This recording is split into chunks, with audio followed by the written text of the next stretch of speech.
देखो प्रश्नावली 1.2 में हम लोग 3 सवाल हल कर चुके ना। आज हम लोग लगाएंगे आगे। चलो प्रश्नावली 1.2 में 2 सवाल हो गया, तीसरा सवाल हम लोग पढ़ेंगे। तीसरा क्या देखते हैं, चलो इधर देखो। अभाज्य गुणनखंड विधि द्वारा निम्नलिखित पूर्णांकों के एचसीएफ और एलसीएम ज्ञात कीजिए। चलो देखो इधर तीसरे का पहला सवाल है। प्रश्न कह रहा है अभाज्य गुणनखंड विधि द्वारा निम्नलिखित पूर्णांकों के एचसीएफ और एलसीएम ज्ञात कीजिए। चलो कौन कौन दिया गया है? 12 दिया है, 15 दिया है, और कौन दिया है? 21। चलो देखो इधर समझो, इसका हमको निकालना है एलसीएम और एचसीएफ अभाज्य गुणनखंड विधि से। देखो तुम्हारा मन कहे सबका बगल में गुणनखंड कर लो, अगर तुमको दिक्कत हो रहा हो तो चलो हम कर लेते हैं।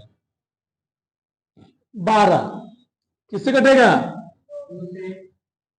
2 छंग 12, 2 तिहाई 3 का नाम 3 हो गया ना। 15 के बगल में कर लो, क्या हो गया? 3 पचे 15, 5 का नाम 5। 21 के बगल में कर लो, 3 सते 21, 7 का नाम 7। सबका अभाज्य गुणनखंड आ गया। बताओ 12 का 12 क्या निकला जी? 2 गुणे 2 गुणे 3। 15 क्या निकला? 3 गुणे 5। लिखो मत अभी। 21 क्या निकला? 3 गुणे 7। सही है ना। पहला आपको निकालना है एचसीएफ। क्या निकालना है? HCF highest common factor.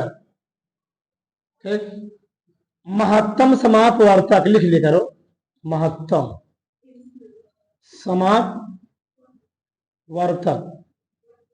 ठीक, अब यहां देखो एचसीएफ जो होता है, जो तीनों में एचसीएफ मतलब उभयनिष्ठ। क्या होता है? उभयनिष्ठ, जो सब में उभयनिष्ठ हो।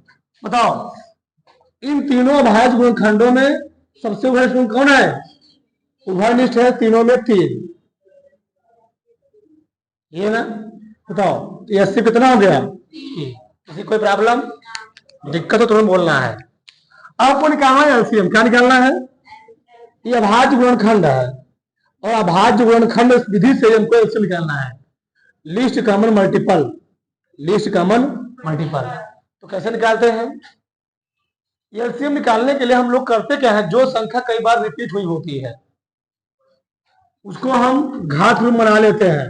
इसको हम लिख सकते हैं 2 घाते 2 गुणे 3। ये सही है, यहां पर एक ही बार है। जो एलसीएम निकालेंगे बताओ, बहुत सरल तरीके बताओ, बता रहा तुमको सब सरल। बताओ इन तीनों गुणनखंडों में कौन कौन संख्या आ रही है? एक 2 आ रही है, एक 3 आ रही है, एक 5 आ रहा है, एक 7 आ रहा है। यही 4 संख्या आ रही ना। अब देखो 2 की सबसे बड़ी घात इन तीनों में कौन है? 2 है ना, तो घड़ित लाल लगा दिए। बताओ 3 की सबसे बड़ी घात तीनों कितना है? एक ही है। एक बार 5 की सबसे बड़ी घात कितनी है? एक ही है ना, घात मतलब एक ना जी। 7 की सबसे बड़ी घात कितनी है? एक। एलसीएम हो गया। समझ में आया? आ गया। हम एलसीएम निकालने के लिए देखते सबसे बड़ी घात। 2 की सबसे बड़ी घात 2 है, 3 की सबसे बड़ी घात कितनी है? एक भी यहां भी है, एक यहां भी है, एक यहां भी है। 5 की सबसे बड़ी घात कितनी है? एक है, एक यहां ही है और कोई है ही नहीं।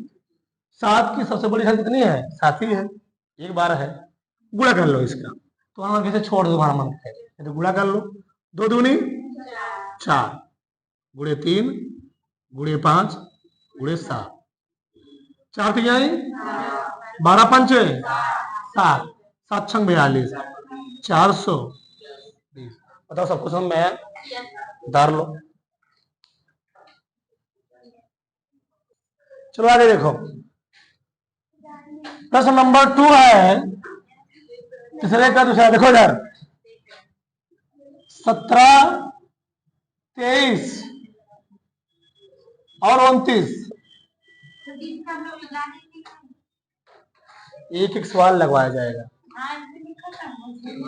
चलो ये देखो, इसके बाद सिर्फ निकाल लोगे ना। देखो क्या करोगे, 17 लिख लो, 23 लिख लो, 29 लिख लो। किससे काटोगे? 17 से। 17 एक काम ना, तुम्हारा मन के लिख सकते हो।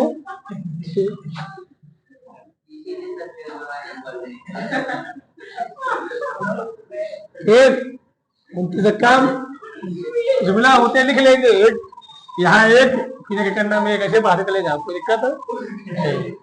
चलो आगे देखो, बोलो ना। अब बताओ कैसे लिखेंगे? बराबर, एक बूढ़े 17 लिख सकते हैं, लिख सकते हैं। 23 में एक बूढ़े 23, 29 में। आप देखो, जब तुमको किसी संख्या, बोलो मत, जब तुमको किसी संख्या में कुछ कॉमन ना दिखे, ऐसे कितना होता है? एक। जब तुमको किसी संख्या में कुछ कॉमन ना दिखे तो वहां सिर्फ होता है एक। कितना होता है? एक। तीनों में कॉमन कौन दिख रहा है? एक। यानी इसका जो एचसीएफ हुआ, एचसीएफ उभयनिष्ठ जो हुआ, उभयनिष्ठ लिख सकते, तो वहां मन के मत लिखना। ठीक, कितना हुआ? एक हुआ। लिखो मत, लिखो मत। अगर लिख रहा है एलसीएम, एलसीएम, एलसीएम में करते क्या है? अगर अलग अलग संख्याएं दी गई है सबका गुणा कर लो। अगर सभी अभाज्य संख्या दी गई है, अगर भाज्य संख्याएं होती तो उसको हम डिवाइड करते, गुणनखंड करते। लेकिन हमको तीनों संख्याएं क्या दी गई है? अभाज्य संख्या दी गई है, और अभाज्य संख्या को तोड़ नहीं सकते हो, इसलिए डायरेक्ट तुम्हारा एलसीएम हो गया 17 गुणे 23 गुणे 29। बस इसे मल्टीप्लाई करना है। चलो 17 त्रिक 51, एक हासिल। हाँ, 17 दूनी 34, 34 5, 34 5 39। ठीक अजी, गुणा करना है। 9 का नाम 9, 9 बाई 81 की एक हासिल 8, 9 त्रिक 27, 27 8 35, 35। 2 का नाम 2, 2 9 18 की हासिल 1, 2 3 6 1 7, 9 3 3 7 3 10 आ गया 11,349। ये गया एलसीएम। बताओ किसी को प्रॉब्लम? तो एक हुआ एचसीएफ इसका 11,349 क्या हुआ? एलसीएम। किसी को प्रॉब्लम? एचसीएफ क्या होता है? वह बड़ी से बड़ी संख्या जो तीनों जो दी गई संख्याओं को पूर्णतया विभाजित कर दे। एलसीएम क्या होता है? वह छोटी से छोटी संख्या जो दी गई संख्याओं से पूर्णतया कट जाए। तो यह एक ऐसी संख्या जो तीनों से कट जाएगी, सही है ना? उदाहरण लो फटाक से। चलो देखो इधर, बोलो मत। अगला है 8 9 और 25। देखो चलो गलती कर रहे हो। 8 2 चौके 8, 2 दूनी 9, 3 तिहाई 9, 3 का नाम 3, 25, 5 5 25, 5 का नाम 5, है ना? बताओ 8 के लिए क्या लिखेंगे? 2 गुणे 2 गुणे। 9 के लिए क्या लिखेंगे? 25 के लिए क्या लिखेंगे? बताओ, क्या इस चीज को मैं ऐसे नहीं ले सकता? 3 घाते 2 लिख सकता हूं? बताओ, इन तीनों कुछ कॉमन दिख रहा है? कॉमन यानी उभयनिष्ठ कुछ दिख रहा है? नहीं। जब कुछ ना कॉमन दिखे वहां के मानते हैं, यानी जो इसका CF होगा 1 होगा। अब देखो, ये LCM निकालने का सबसे सरल तरीका बताओ, तीनों संख्या कौन कौन दी गई है? 2 3 5 लिख लो। 2 3, 2 की सबसे बड़ी घात कितनी है? 3। 3 की सबसे बड़ी घात कितनी है? 5 की 2। देखो कैसे गुणा करोगे, तुम लोग गुणा करने में थोड़ा गलती करते हो। 8 आएगा यहाँ पर, 9 आएगा, 25 आएगा। 25 अट्ठे 200, 25 अट्ठे 2 आया ना, और 9 दूनी 200 2 0, 18 2 0। ऐसे दिक्कत, ऐसे आराम से कर लो, उधार लो। चल दबा के, चलो उधार लिए हो। चलो अगला देखते हैं। चलो अगला है चौथा प्रश्न, क्या है देखते हैं। ठीक, चौथा प्रश्न क्या दिया देखो यार। ये CF 306 6 बताओ बराबर 9। चौथा प्रश्न है, आपको संख्या दी गई है।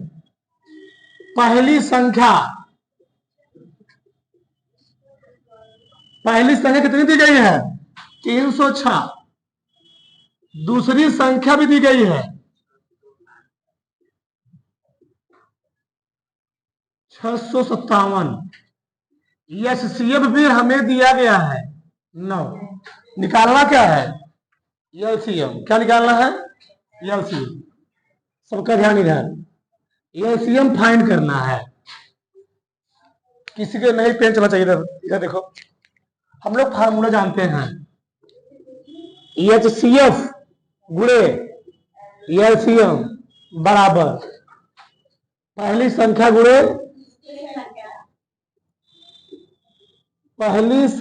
गुणे दूसरी संख्या।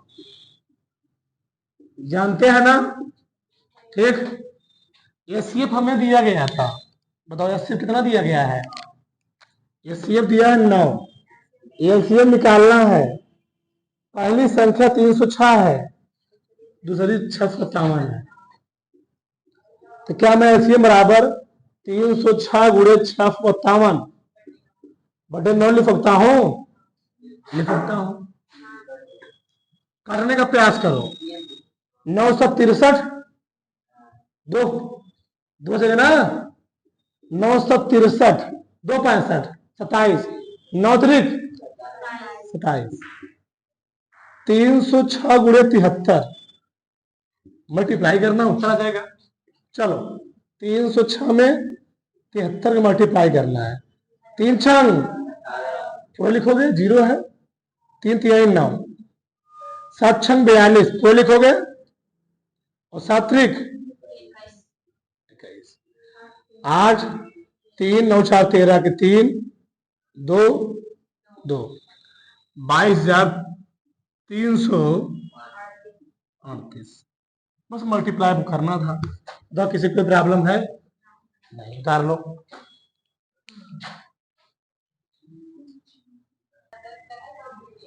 चलो बोलो मत। अगला प्रश्न है,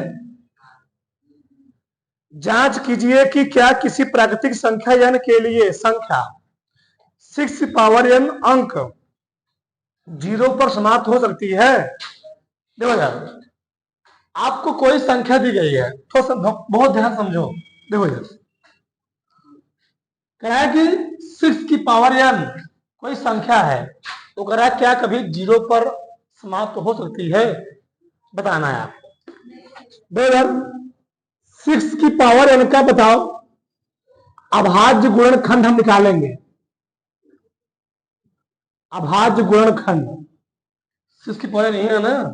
हाँ, बताओ 6 का अभाज्य गुणनखंड क्या होता है? 2 3 6, 3 का 3। तो क्या लिखोगे? 2 गुणे 3 घाते यन। बताओ एक कभी संख्या 0 पर समाप्त होगी? अभी नहीं समझ पाओगे। देखो हमें तुमको एक उदाहरण समझाते हैं पहले, चलो मैं समझाता हूं। इस संख्या का भाज्य गुणनखंड है और कोई प्राकृतिक संख्या, बहुत है तुमको पहले बता रहे हैं, कोई प्राकृतिक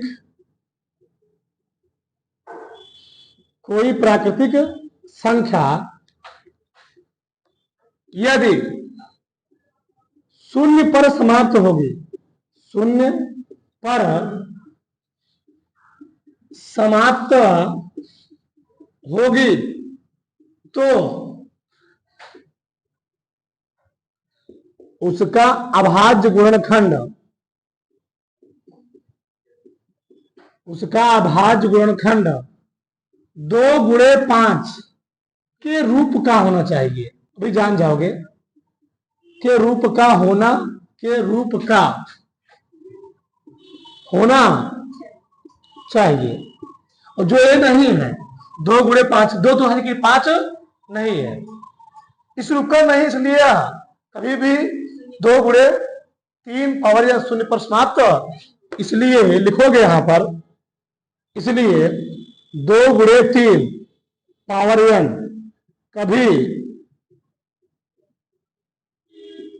शून्य पर समाप्त नहीं होगी, समाप्त नहीं हो। अब तुमको बताता हूं, जैसे मान लो हम तुमको उदाहरण समझाते हैं, प्रयास करते हैं एग्जाम्पल।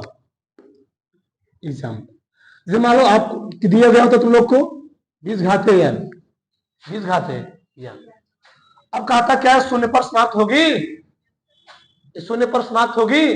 कहोगे हाँ, क्यों? 20 का तुम गुणनखंड करते, 20 का 2 धामा 20, 2 5 10, 5 का नाम 5। बताओ तो इसको तुम लिखते क्या? 20 2 गुणे 2 गुणे 5 पावर n। इसको तुम लिखते 2 घाते 2 गुणे 5 पावर n। बताओ इसमें 2 और 5 आया कि नहीं आया? अगर किसी संख्या के अभाज्य गुणनखंड में 2 और 5 आ रहे हैं तो वह संख्या 100% किस पर समाप्त होगी? शून्य पर समाप्त होगी। अगर उसमें 2 और 5 नहीं आ रहे हैं तो वह संख्या जीवन में कभी भी शून्य पर समाप्त नहीं होगी। जैसे हम आउटपुट प्रयास करते हैं, जैसे मान लो हमने लिखा 42 की पावर n, 42 की पावर n। बताओ संख्या कभी 0 पर समाप्त होगी? नहीं। रीजन क्या है? देखो मैं इधर बताता हूं, मैं लिखो कि 42 कैसे आया, फिर 3 से घटोगे 7 आया, एक आ गया। यानी 42 तुम लिखे क्या? 2 गुणे 3 गुणे 7 पावर n। बताओ इसमें 2 तो है लेकिन 5 इसका मतलब क्या है? अरे भैया 5 रहेगा तभी तो 5 दूनी 10 होगा, 5 दूनी 10 होगा, तभी 0 आएगा। अब बताओ इसमें कभी 0 आएगा?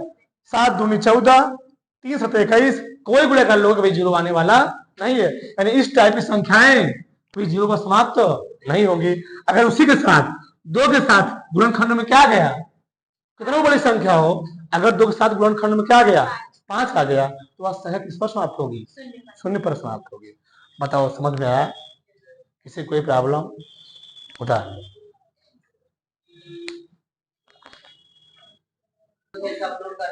चलो आगे देखो, 6वां प्रश्न देखो,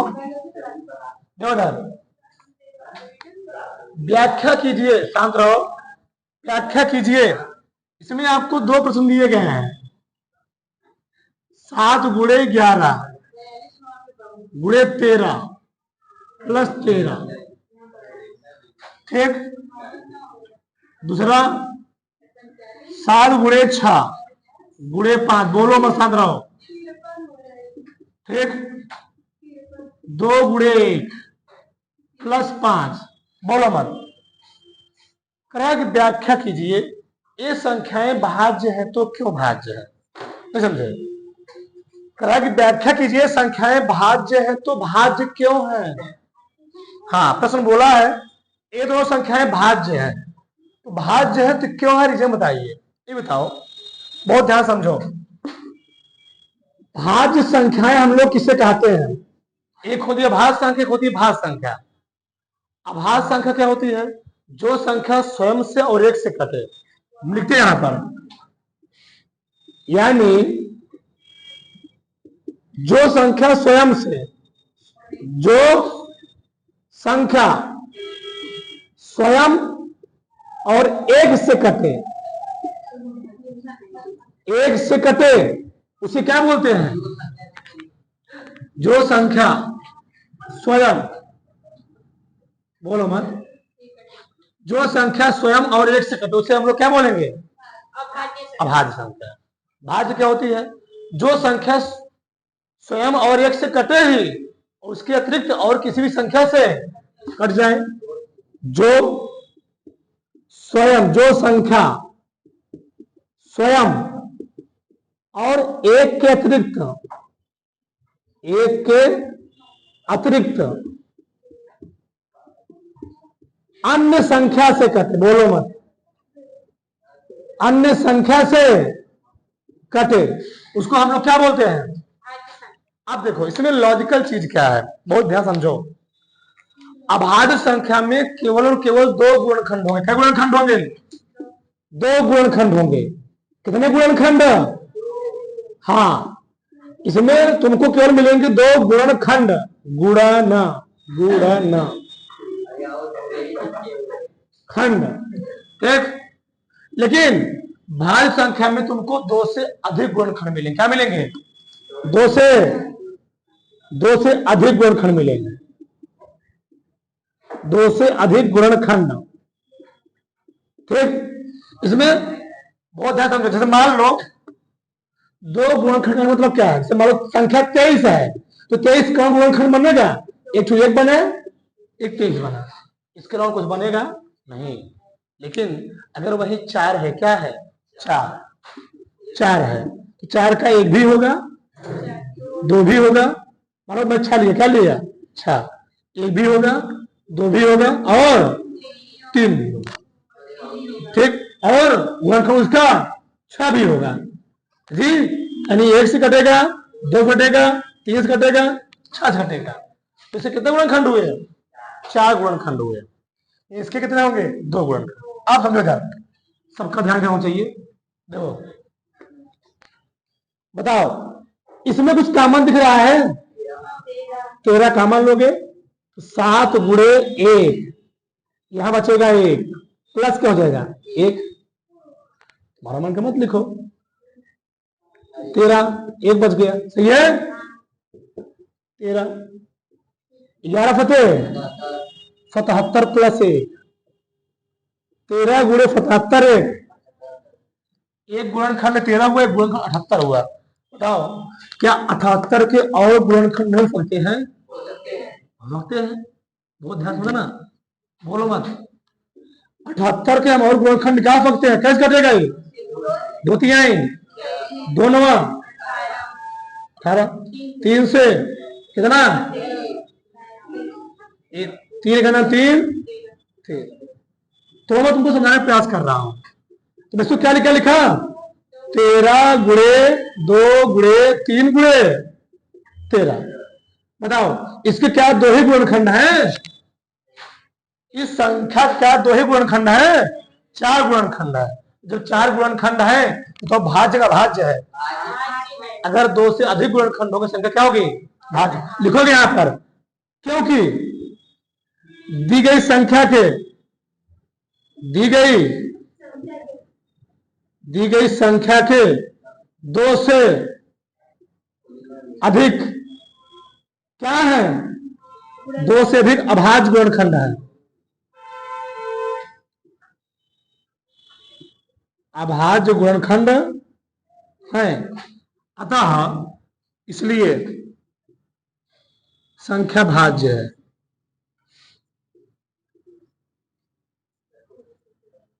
बोलो मत, अभी लिखना मत। चलो अगला हम देखते हैं, अगला कहाँ एक आ गया, 13 कॉमन लिया ना, 13 यहाँ भी है, 13 यहाँ भी, तो एक बचे कॉमन ले लिया मैंने, एक बच जाएगा, 78 हो जाएगा। उसी प्रकार से मैं इसमें कर दूंगा यार, लिखो मत पहले। दोनों कॉमन क्या है? 5, यहाँ भी। जब 5 कॉमन लोगे, 7 गुणे 6 गुणे 4 गुणे 3 2 गुणे 1 और प्लस क्या बचेगा? 5 7 छंग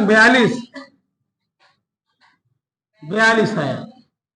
4 3 12 दूनी 24 जी, 7 छंग 42, 4 दूनी 24, पूरा करो। 4 दूनी 8, 4 चौके 2 दूनी 4, 2 चौके 8 है, 4 10, 8 1 9 10, 1008 है। अभी एक बचा है, 5 गुणे 1009, सही है ना? बताओ, क्या 1009 के और गुणनखंड नहीं होंगे?